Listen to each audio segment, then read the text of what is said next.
Good morning.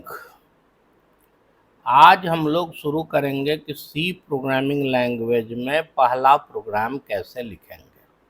ठीक है, इसके हिस्ट्री ज्योग्राफी को हम लोग बाद में देखेंगे, जो मेरा तरीका भी है, क्योंकि उससे प्रोग्रामर को कोई बहुत बड़ा फ़ायदा नहीं होता है कि इसका डेवलपमेंट कहाँ हुआ, क्यों किया गया। उस सब पे भी हम लोग आएंगे, लेकिन बाद वाले ट्यूटोरियल्स में। अभी हम लोग देखने की कोशिश करेंगे कि सी के कंपाइलर में पहला प्रोग्राम कैसे लिखा जाएगा। एक बात आप जान लीजिए कि मार्केट में बहुत सा कंपाइलर अवेलेबल है। कंपाइलर का क्या मतलब होता है, अभी हम लोग थोड़ी देर के बाद डिस्कस करेंगे। यद्यपि हमें लगता है कि आप लोगों को मालूम होगा ही कि कंपाइलर क्या है। मेरे पास डेव सी प्लस प्लस है जो मैं इस्तेमाल करता हूँ।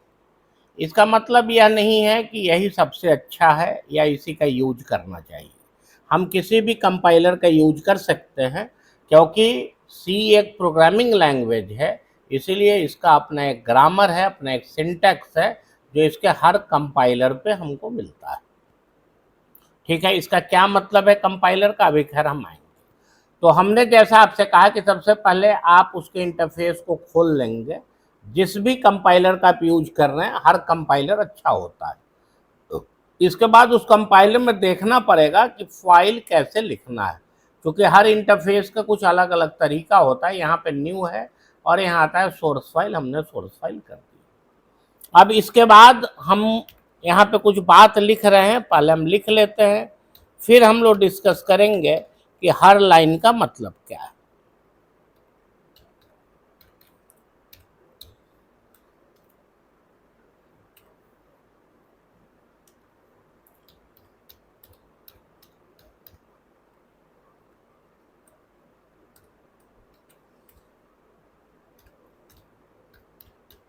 चूंकि हमको अभी बेसिक स्ट्रक्चर समझना है, इसीलिए हम एक बहुत छोटा सा प्रोग्राम लिख रहे हैं।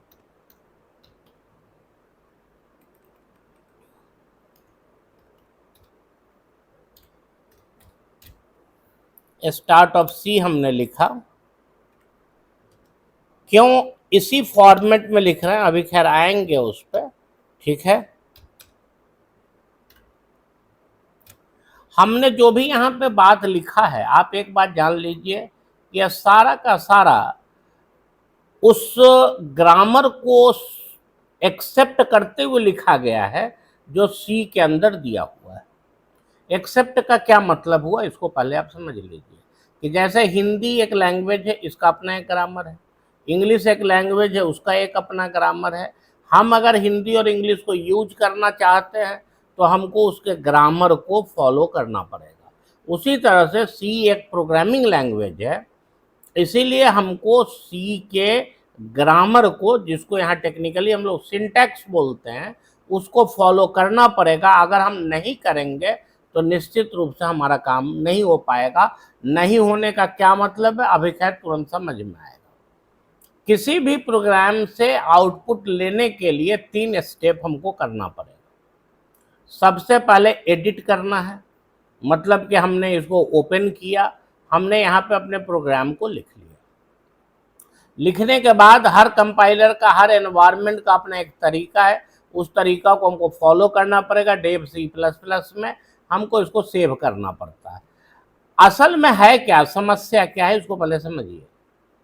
हम काम करना चाह रहे हैं सी में, और यह जो मेरा कंपाइलर है यह असल में सी प्लस प्लस का है। अगर हम यहाँ पे, चूंकि आपको मालूम होगा कि फाइल के टाइप को शो करने के लिए हम लोग एक्सटेंशन का यूज करते हैं। फाइल में 2 चीज होता है, प्राइमरी नेम और एक्सटेंशन। जैसे मान लीजिए कि हमने यहाँ पे एक फाइल खोल दिया, कुछ भी फाइल, मान लीजिए कि हमने यहाँ पे लिख दिया, एक हम नोटपैड का खोलते हैं। ठीक है, अब अगर मान लीजिए कि हमने यहाँ पे लिखा फर्स्ट डॉट डॉक, आपको मालूम है कि यह वर्ड का फाइल होगा।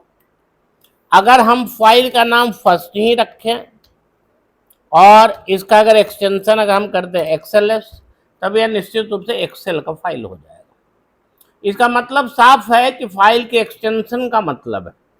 अब चूंकि बाय डिफॉल्ट, और आपको मालूम है कि वर्ड में अगर हम फाइल का एक्सटेंशन नहीं दें तो बाय डिफॉल्ट .doc वो ले लेता है।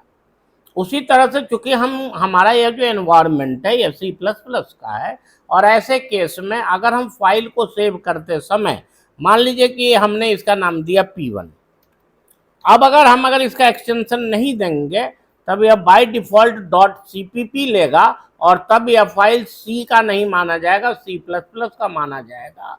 यह एक अलग बात है कि C++ में भी करीब करीब सब कुछ सपोर्टेड है जो C में, लेकिन फिर भी यह बात समझना जरूरी है कि C के फाइल का एक्सटेंशन .cpp नहीं होता है बल्कि .c होता है। इसीलिए आज के इस ट्यूटोरियल में जितना भी हम फाइल सेव करेंगे सभी के एक्सटेंशन में .c का यूज करेंगे, यद्यपि बाद में हम भी इसको छोड़ देंगे क्योंकि उससे कोई बहुत बड़ा नुकसान नहीं होता है। जहां नुकसान होने वाली बात होगी वहां पे हम लोग .c करके देखेंगे, क्योंकि कुछ रूल C का ऐसा है जिसको कि अपग्रेड किया गया है C++ में। खैर वह अभी आने में समय है, जब आएगा तब हम लोग देखेंगे। हमने इस फाइल को सेव कर दिया p1.c से। इस तरह से हमारा पहला स्टेप कंप्लीट हो गया। पहला स्टेप में क्या था कि उसके एडिटर को खोलना है। एडिटर को खोलने के बाद हमको उसको लिखना है, लिखने के बाद सेव करना है। अगर C++ का एनवायरनमेंट है तो एक्सटेंशन हम .c लगाना चाहिए, यद्यपि कोई आदमी नहीं लगाता है, फिर भी हमने लगा दिया, क्योंकि अगर हम .c नहीं लगाते हैं तब वह फाइल C का नहीं माना जाएगा, तब वह फाइल CPP का माना जाएगा। क्लियर है? ऐसे केस में हो सकता है कुछ कॉन्सेप्ट में हमको कंफ्यूजन हो जाए, जहां उस तरह का पॉइंट आएगा उसको हम लोग अलग से डिस्कस करेंगे। एक बार जब यह सेव हो जाएगा तो आपको पढ़ाया गया होगा, या आप जानते होंगे एक बात कि आज भी यह जो हमारा कंप्यूटर है यह हमारे लैंग्वेज को नहीं समझता, यह C को नहीं समझता। अब पहले इसको मशीन कॉम्पेटिबल लैंग्वेज में हमको कन्वर्ट करना पड़ेगा, और इसके लिए हम लोग इसको कंपाइल करते हैं। जैसे हमने कंपाइल किया तो कंपाइलर का दो पर्पस है। एक तो पर्पस है कि यह इसके सोर्स फाइल को, जो कि C लैंग्वेज के इस्तेमाल से लिखा गया है, इसको यह मशीन कॉम्पेटिबल प्रोग्रामिंग लैंग्वेज में कन्वर्ट करेगा, पहला फायदा। दूसरा, अगर कोई ग्रामेटिकल एरर होगा उसको भी यही चेक करेगा, और उस केस में आपका फाइल सक्सेसफुली कंपाइल नहीं होगा। यही कारण है कि अभी हम लोग बोल रहे थे कि हम एक कंपाइलर यूज कर रहे हैं। असल में डेव C++ एक तरह का कंपाइलर है जो इसको कंपाइल करके मशीन लैंग्वेज में कन्वर्ट करता है। साथ ही साथ हमने यह भी कहा था कि हम किसी भी लैंग्वेज का यूज कर सकते हैं जो कंपाइलर C को सपोर्ट करता हो, चाहे वह डेव C++ हो, टर्बो C++ हो, सबों में बेसिक सिंटैक्स बिल्कुल सेम है। हमने आपसे कहा भी है कि लिखने का तरीका उनके एडिटर के हिसाब से थोड़ा बहुत दाएं बाएं हो सकता है कि फाइल को कैसे उसको ओपन करेंगे, लेकिन अंदर में कोई अंतर नहीं होगा। अंदर में चाहे हम किसी भी कंपाइलर का यूज करें, लिखना हमको ऐसे ही पड़ेगा। ठीक है? इसके बाद जब यह कंपाइल हो गया तब होता क्या है, अब यहीं पे एक बात समझना है हम लोगों को। अगर हम आपको अपना फोल्डर अगर हम आपको दिखाएं जहां की यह सेव किए हैं हम, तो आइए जैसा देखते हैं इसको। मेरा जो फोल्डर है वह हमने यहीं पे सेव कर रखा है। यहाँ पे अभी आपका बन गया P1। P1 आपने लिखा था, यह सोर्स फाइल है। ठीक है? अगर आप इसके एक्सटेंशन को अगर आप देखेंगे, अगर आप जाइए इसके प्रॉपर्टीज में, तब यह निश्चित रूप से यहाँ लिखा हुआ है .c, यानी कि यह फाइल है किसका, .c का है। लेकिन यह जो P1 है जिसको हमने नहीं बनाया है, इसको सिस्टम ने बनाया है, और इसको हम लोग बोलते हैं exe फाइल।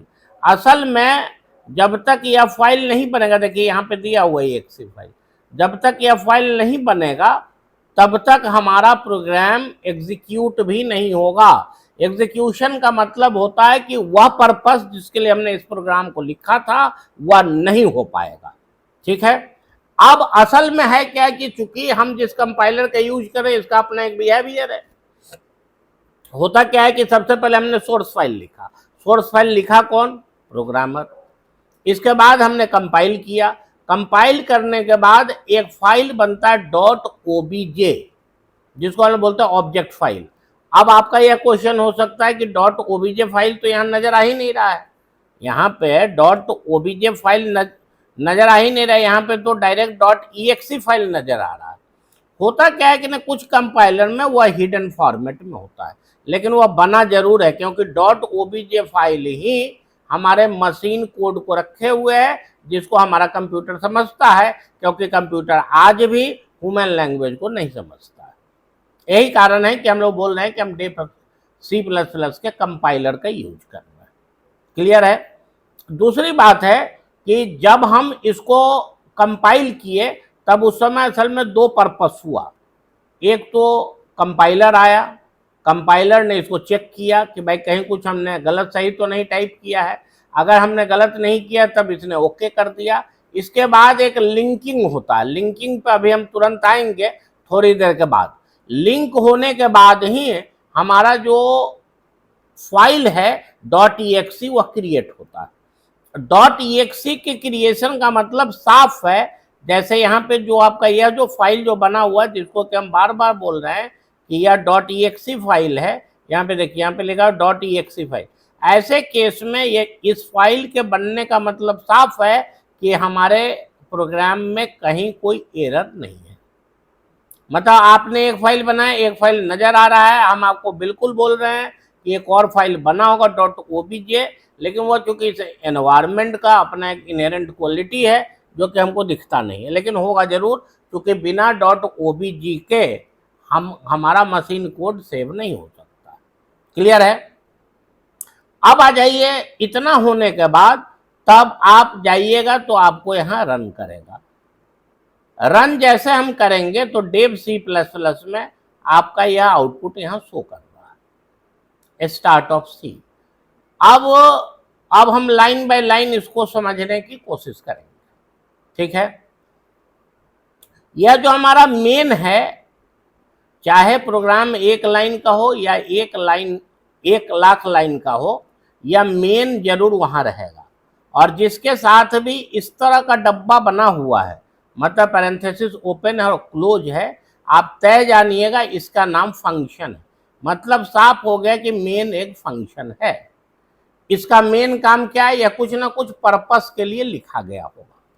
ठीक है?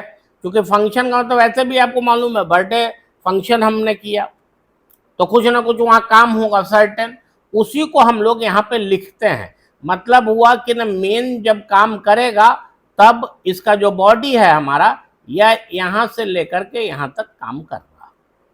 इसके अंदर अगर हम चाहें तो 50, 100, 200 स्टेटमेंट लिख सकते हैं, और यह लाइन बाय लाइन कंपाइल भी होगा और लाइन बाय लाइन एग्जीक्यूट भी होगा। ठीक है? यद्यपि बाद में हम लोग देखेंगे कि हम कंट्रोल को ट्रांसफर भी कर सकते हैं। अभी उस बात पे जा करके कंफ्यूज करना हम नहीं चाहते आपको। यहाँ पे आपने लिखा प्रिंटफ। असल में यह जो प्रिंटफ है यह भी एक तरह का फंक्शन है। क्यों है फंक्शन? क्योंकि ठीक प्रिंटफ के बगल में भी यह डब्बा लगा हुआ है। और आप बोल सकते हैं कि इस प्रोग्राम में, इस पूरे प्रोग्राम में एक सिर्फ यही प्रिंटफ के अंदर में है जहां कि हमको यह छूट है कि हम छोटा में लिखें, बड़ा में लिखें, नंबर लिखें, जो मन करे वह हम लिखें। लेकिन इसके अलावे अगर हमने कहीं भी अगर चेंज कर दिया, जैसे अगर हम मेन में एम को हमने कैपिटल में लिख दिया, एरर आएगा। इंक्लूड में इसको हमने नहीं लगाया, एरर आएगा। स्टूडियो में इसको हमने नहीं लगाया, एरर आएगा। क्योंकि सब ग्रामर है और ग्रामर के ऊपर हम चैलेंज नहीं कर सकते हैं, ग्रामर हमको फॉलो करना ही पड़ेगा। क्लियर है? क्योंकि उसके अलावा कोई उपाय नहीं। अभी हम हटा के दिखाएंगे भी आपको, निश्चित रूप से वहां एरर आएगा और कंपाइलर कंप्लेन करेगा। ठीक है? अब आ जाइए, यह जो हमारा प्रिंटफ है बेसिकली यह एक फंक्शन है। यह एक ऐसा फंक्शन है जो कुछ ना कुछ काम कर रहा है। काम यह कर क्या रहा है? काम यह कर रहा है कि ना जो हम लिखे हैं उसको यह प्रिंट कर दे रहा है। यह जो प्रिंट जो कर रहा है ये कोई मैजिक तो है नहीं कि हमने प्रिंटफ लिखा काम काम यहाँ पे हो गया। जैसे आपने लिखा इंट मेन और आपने इसके बॉडी को यहाँ पे लिख दिया है, यहाँ से लेकर के यहाँ तक, मतलब कि आपने इस बात को लिख दिया कि मेन फंक्शन क्या काम करेगा। लेकिन प्रिंटफ में आपने यह नहीं लिखा कि यह क्या काम करेगा, यह तो चूंकि हम जानते हैं इसलिए हमने आपको बताया कि यह प्रिंट करेगा। असल में यह क्या काम करेगा, इसके लिए हमको उस जगह पे जाना पड़ेगा जहां पर कि इसका भी बॉडी रखा गया होगा। अब हम इसी पॉइंट पे एक बात को समझने की कोशिश करेंगे। बात क्या है, बिल्कुल स्पष्ट है। बात यह है कि फंक्शन जो भी होता है उसके साथ यह पैरेंथेसिस होगा, जो कि हमने आपसे अभी कहा भी। यह भी दो तरह का होता है। दो तरह का मतलब कि एक ऐसा फंक्शन जो क्या काम करेगा इसका डिसीजन हमको करना है। एक ऐसा फंक्शन जो क्या काम करेगा उसका डिसीजन हम कर रहे हैं। फिर आप कहेंगे कि नहीं सर इसको हम पहचानेंगे कैसे? तो जिस फंक्शन के साथ यह कर्ली ब्रेसेस ओपन है और कर्ली ब्रेसेस क्लोज है, इसका मतलब है कि वह यूजर डिफाइंड फंक्शन है। वह क्या है? यूजर डिफाइंड फंक्शन है और उसके बॉडी में लिखे गए हर स्टेटमेंट के लिए आप जवाब दें। और दूसरा हो गया प्रिंटफ जैसा फंक्शन, जिसको हम बोलते हैं कि यह क्या है? Predefined function. यह क्या है? एक प्रीडिफाइंड फंक्शन है, मतलब कि यह क्या काम करेगा ये पहले से डिफाइंड है। हमने सिर्फ इस्तेमाल किया और यह काम कर गया। अब हम इसको समझाने के लिए एक रियल लाइफ का एग्जांपल आपको दे रहे हैं। मान लीजिए कि अभी आपको लंच करना है। लंच करना है मतलब कि लंच होना भी चाहिए। अब या तो हम लंच खुद से बनाएं, तब वह क्या होगा? यूजर डिफाइंड होगा लंच। या हम क्या करें कि ऐसे होटल में चले जाएं जहां की लंच बना हुआ है।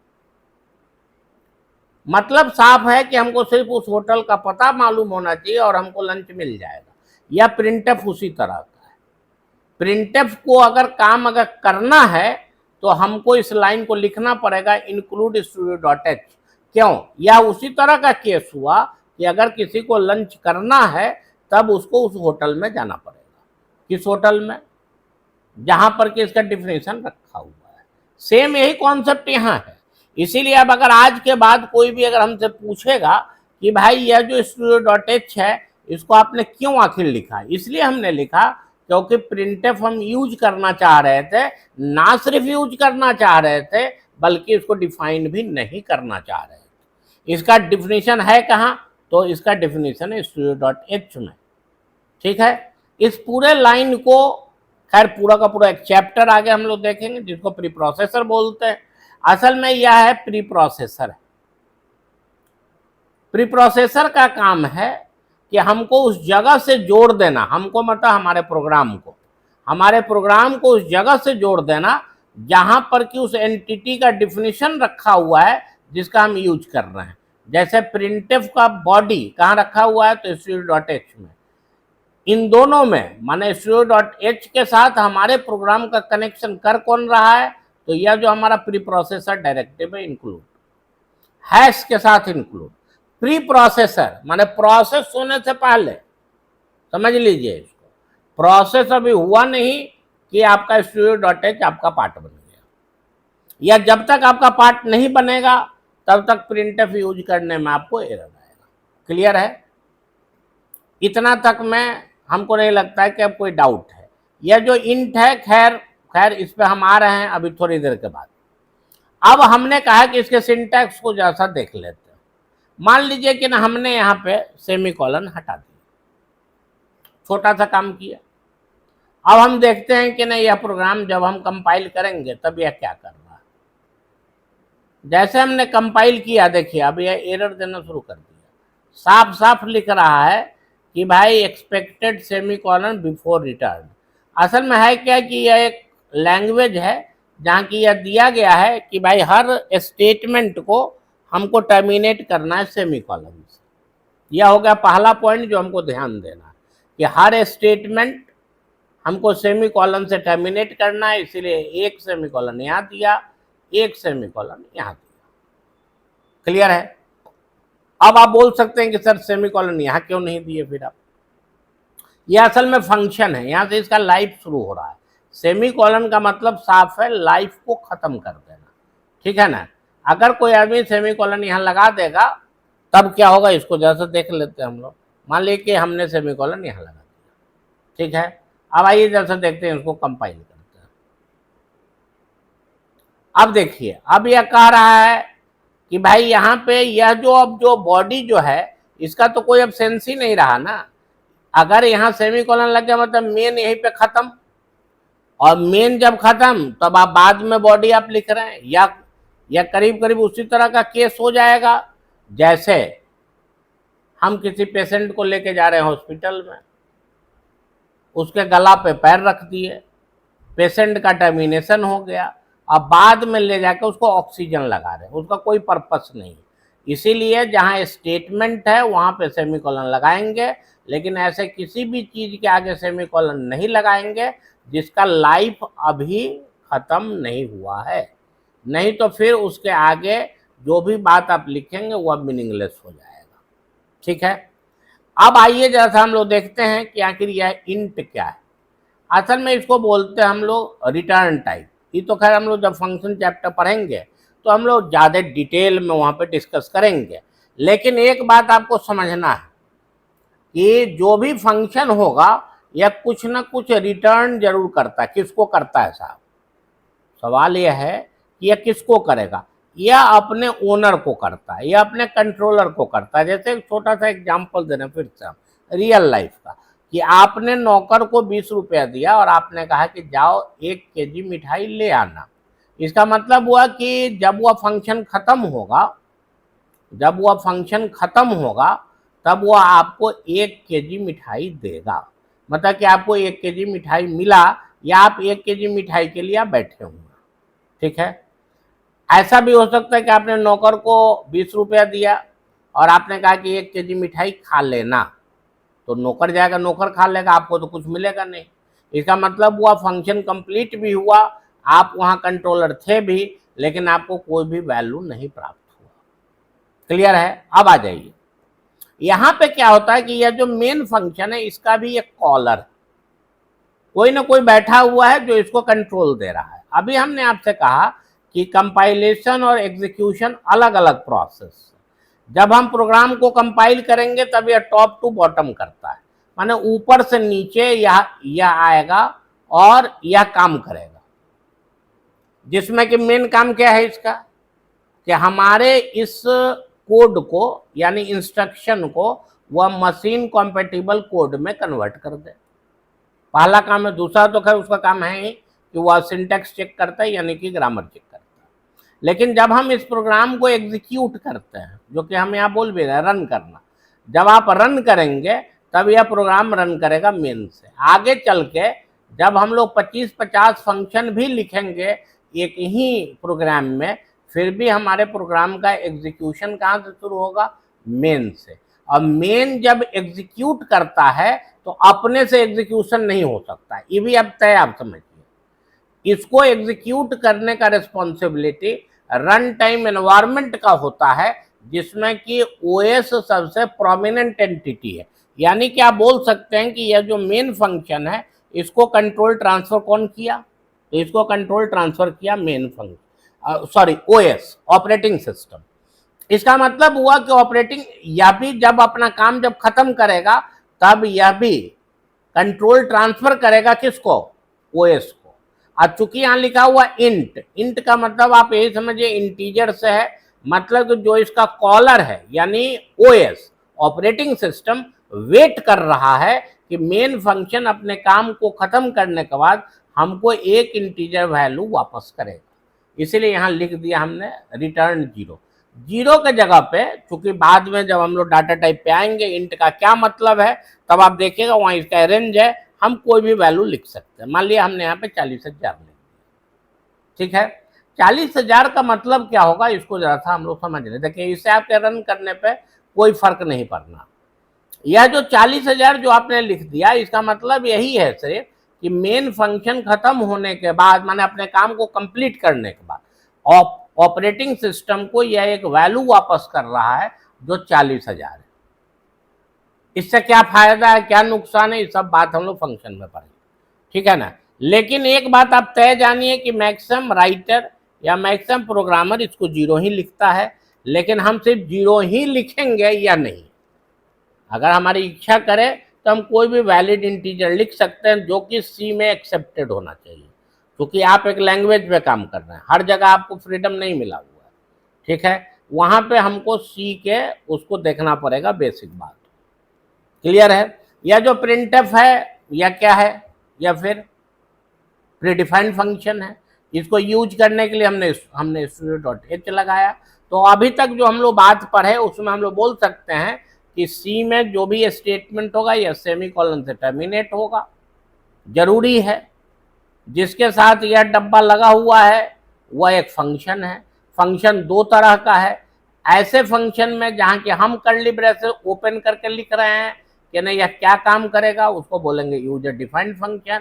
ऐसा फंक्शन जिसमें कि हम नहीं लिख रहे हैं उसको बोलेंगे प्रीडिफाइंड फंक्शन। और यह जो प्रीडिफाइंड होगा इसके लिए हमको प्रॉपर हेडर फाइल लगाना पड़ेगा, क्योंकि फंक्शन बिना डिफाइन के इस्तेमाल नहीं हो सकता है।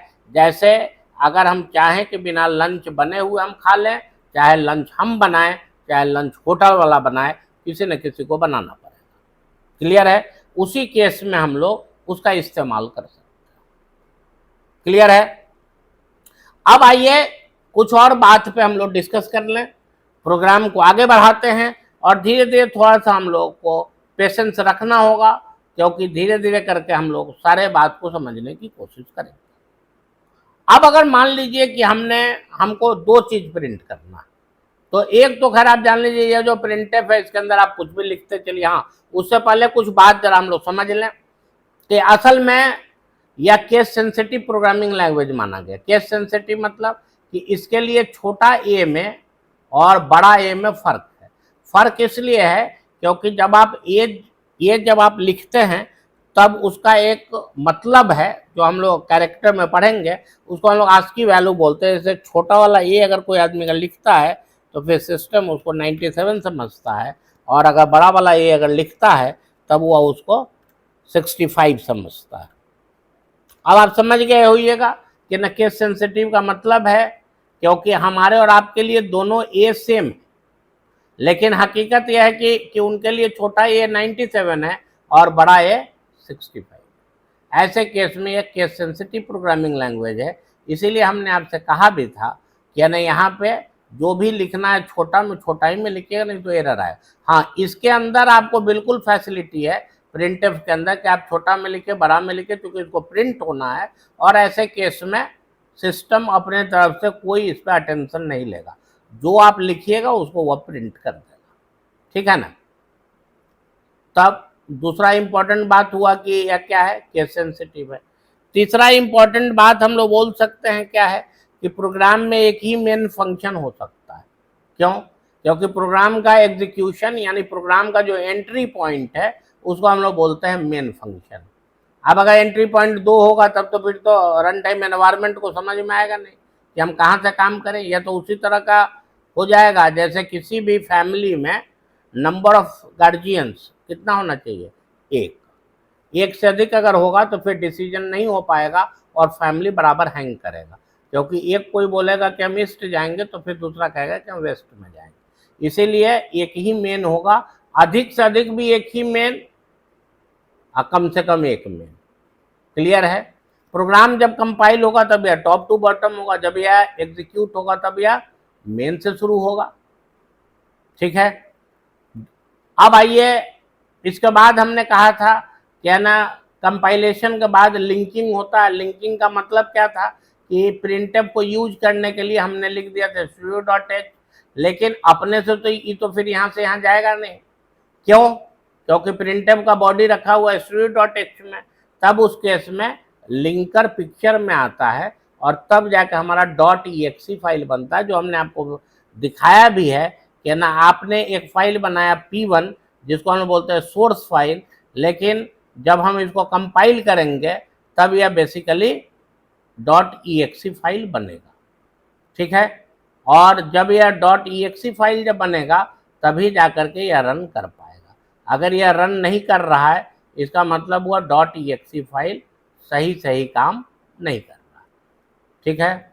अब हम लोग एक दूसरे प्रोग्राम पे आते हैं जिसमें कि हम लोग कोशिश करेंगे एक से अधिक प्रिंटफ यूज करें। ठीक है, 2-3 प्रोग्राम और हम लोग इस ट्यूटोरियल में देख लेते हैं ताकि फिर आगे चल के कहानी बढ़ाने में आसान होगा। चलिए, एक हमने फाइल यहाँ लिख रखा है P2। अब वो हमको नहीं लगता इसको समझने में कोई बहुत दिक्कत होगा आपको। यहाँ पे आपने 3 प्रिंटफ लिखा है। पहला प्रिंटफ में start of C, hello how are you, फिर आई एम फाइन। बाकी सब तो फॉर्मेट है जो अभी हम लोग तुरंत P1 में हम लोग डिस्कस कर ही रहे थे कि भाई यहाँ पे क्या काम होगा। उसी तरह से P2 में हमने 3 प्रिंटफ लिख दिया। लेकिन जब आप इसके आउटपुट पे आएंगे तो आपको एक चीज शायद आश्चर्य लगेगा कि होता क्या है कि यह जो तीनों स्टेटमेंट है यह एक ही लाइन में आ रहा है। देख लीजिए, इसका मतलब हुआ कि हम लोग बोल सकते हैं कि यह जो प्रिंटफ है यह कैपेबल ही नहीं है कि यह लाइन को चेंज कर सके। हो सकता है ये अच्छा नहीं लगे अभी, बाद में अभी क्या तुरंत देखेंगे हम लोग कि फिर लाइन कैसे चेंज होगा। लेकिन एक बात यहाँ तय है कि हम एक प्रोग्राम में एक से अधिक प्रिंटफ लिख सकते हैं। दूसरा यह भी तय है कि जो प्रिंटफ है यह कैपेबल नहीं है कि लाइन को चेंज कर सके। और तीसरा, हम यह भी बोल सकते हैं कि अगर लाइन अगर चेंज करना होगा तब हमको कुछ ना कुछ ऐसे यूटिलिटी पे खोजना पड़ेगा, क्योंकि देखिए यह एक लैंग्वेज है। यहाँ जो यूटिलिटी दिया हुआ उसी का यूज आपको करना है। यूटिलिटी आप क्रिएट नहीं आप कर पाइएगा। ठीक है, इंटेलिजेंट प्रोग्रामर वही होता है जो कि उसी यूटिलिटी का इस्तेमाल कर सके। ठीक है, अब आइए जरा देखते हैं नेक्स्ट प्रोग्राम को। ठीक है, इस प्रोग्राम को हम लोग समझ गए कि भाई 1 2 3 प्रिंटफ हमने लिखा, तीनों एक साथ आ रहा है, इसीलिए हमने आउटपुट के यहाँ लिख दिया। चलिए खैर, यहीं पे एक और नया साइन आ गया। इसको असल में बोलते हैं हम लोग कमेंट बनाना। यह क्या है? कमेंट है। यह जो स्लैश और एस्ट्रिक आप खोल दीजिए, नीचे में जितना मन करे आप लिखते जाइए, इसका कोई फर्क नहीं पड़ेगा। क्यों नहीं पड़ेगा? इसलिए नहीं पड़ेगा क्योंकि यह इनएक्टिव हो जाता है, इसको सिस्टम कंसीडर ही नहीं करता। इवन अगर हम चाहें तो, जबकि आप जान लीजिए यहाँ पे प्रोग्रामिंग लैंग्वेज हमने एक सिर्फ डॉट डाल दिया, सिर्फ एक डॉट। देखिए यह कंपाइल कर रहा है कि नहीं,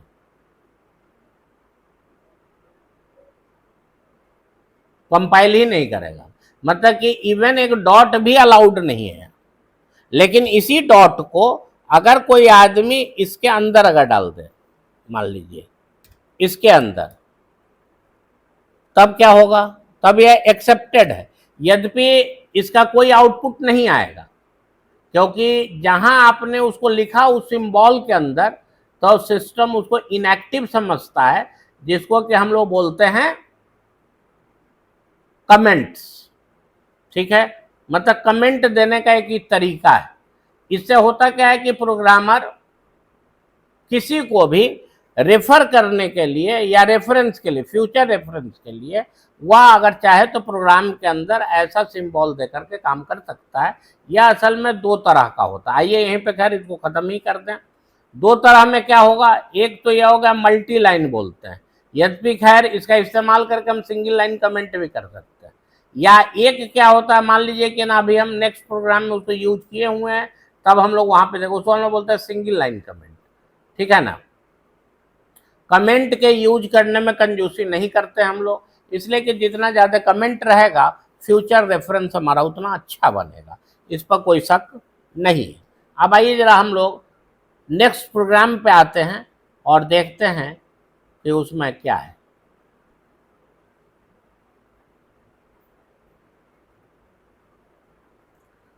अब देखिए यहाँ पे हमने इसी प्रोग्राम के अंदर कुछ बेसिक चेंज कर लिया। यहाँ पे हमने स्पेस दिया, देख लीजिए। साथ ही साथ यहाँ हमने एक नया चीज लिखा है /n। अभी जो हम बोल रहे थे आपको, बेसिकली यही आपका सिंगल लाइन कमेंट, मतलब कि इसको भी सिस्टम नहीं समझेगा, ये भी सिर्फ हम रेफरेंस के लिए लिखा है। इसके बाद आपने लिखा hello /n how are you. अब आप जान लीजिए कि यह जो /n है या इस तरह का और भी स्पेशल कैरेक्टर दिया हुआ है जो प्रिंट नहीं होगा, ये अपना असर करता है। इसका काम क्या है कि यह लाइन को चेंज कर देता है। अगर आप इस आउटपुट को अगर आप देखेंगे तो बहुत क्लियर है। सबसे पहले स्टार्ट ऑफ सी है, स्टार्ट ऑफ सी आ गया। इसके बाद यहाँ स्पेस दिया हुआ है, उतना स्पेस हमको यहाँ भी मिलना चाहिए। स्पेस के बाद हेलो आ गया। हेलो आ गया। हेलो के बाद यहाँ लिखा हुआ स्लैश एन। अब जो कर्सर जो यहाँ पे होना चाहिए था, अब वह कर्सर यहाँ पे आ गया, मतलब कि अब यह नए लाइन में चला गया, देखिए, लेकिन स्लैश एन प्रिंट नहीं हुआ। इसके बाद यहाँ लिखा हुआ है फिर से स्पेस है, तो स्पेस आ गया। लाइन तो यहाँ चेंज हो नहीं रहा, देख लीजिए ना, यहाँ पे लाइन का लाइन तो चेंज करने के लिए हमको स्लैश एन यूज करना चाहिए था। इसका मतलब हुआ कि ना हाउ आर यू प्रिंट करने के बाद भी कर्सर यहीं पे है, लेकिन यहाँ पे चूंकि स्पेस है इसलिए स्पेस आ गया। स्पेस आने के बाद आ गया आई एम फाइन। इसका फिर आ गया स्लैश एन बाय, फिर सेकंड बाय से पहले फिर स्लैश एन है, तो उसके बाद वाला आ गया नीचे में बाय। इसका मतलब हुआ कि अगर लाइन अगर चेंज करना हो तब हमको स्पेशल कैरेक्टर बैकस्लैश एन का यूज करना पड़ेगा, जिसको हम लोग न्यू लाइन कैरेक्टर भी बोलते हैं, जिसके चलते हमको न्यू लाइन मिलता है। आइए फिर देख लेते हैं कि सही में वही आउटपुट आ रहा है कि नहीं आ रहा है। देखिए, अगर आप इसको ध्यान से अगर आप देखेंगे तो आप देख लीजिए वही चीज आ रहा है। स्टार्ट ऑफ सी के बाद स्पेस था तो हेलो आ गया, हेलो के बाद स्लैश एन है तो हाउ आर यू आ गया। इसके बाद कोई गैप नहीं था इसीलिए, लेकिन बीच में स्पेस दिया हुआ था इससे पहले, तो आगे आई एम फाइन, इसका बाद आ गया बाय बाय। ठीक है, मतलब कि हम लोग बोल सकते हैं कि हम लोग फ्रीली स्लैश एन को यूज कर सकते हैं हर उस जगह पे जहां कि हमको लाइन को चेंज करना हो। ठीक है, अब आइए नेक्स्ट प्रोग्राम को जैसा हम लोग देख लें। देखिए, प्रोग्रामिंग लैंग्वेज है, जितना अधिक से अधिक हम लोग प्रोग्राम देखेंगे हम लोग उतना कम कंफर्टेबल होंगे। इसमें हमने क्या किया है, सिर्फ अंतर यही है इस लाइन के लिए कि अगर हम चाहें तो सिर्फ प्रिंटफ में स्लैश एन भी लिख सकते हैं। कितना बार लाइन चेंज करेगा यहाँ पे, तो 2 बार। जितना बार स्लैश एन आप लिखेंगे उतनी बार यह लाइन को चेंज करेगा। इस प्रोग्राम में और इससे पहले वाले प्रोग्राम में और कोई फर्क नहीं। यहाँ पे हमने सिर्फ कर क्या दिया है, 2 बार हमने स्लैश एन डाल दिया। ठीक है, चलिए फिर पहला दिन के ट्यूटोरियल के लिए सफिशिएंट मटेरियल है, हम लोग इसको समझने की कोशिश की है आज कि ना प्रोग्राम में कंपाइलेशन का क्या मतलब है, एग्जीक्यूशन का क्या मतलब है, टाइप करने के समय किस किस बातों का ध्यान रखना, हमको सेमीकोलन से टर्मिनेट करना है, केस सेंसिटिव प्रोग्रामिंग लैंग्वेज है, और साथ ही साथ हम लोगों ने यह भी देखा कि प्रिंटफ कैपेबल ही नहीं है लाइन को चेंज करने के लिए, उसके लिए हमको बैकस्लैश एन यूज करना पड़ेगा। चलिए फिर अब हम लोग नेक्स्ट ट्यूटोरियल में कहानी को और आगे बढ़ाएंगे। तब तक के लिए thank you very much. Thank you.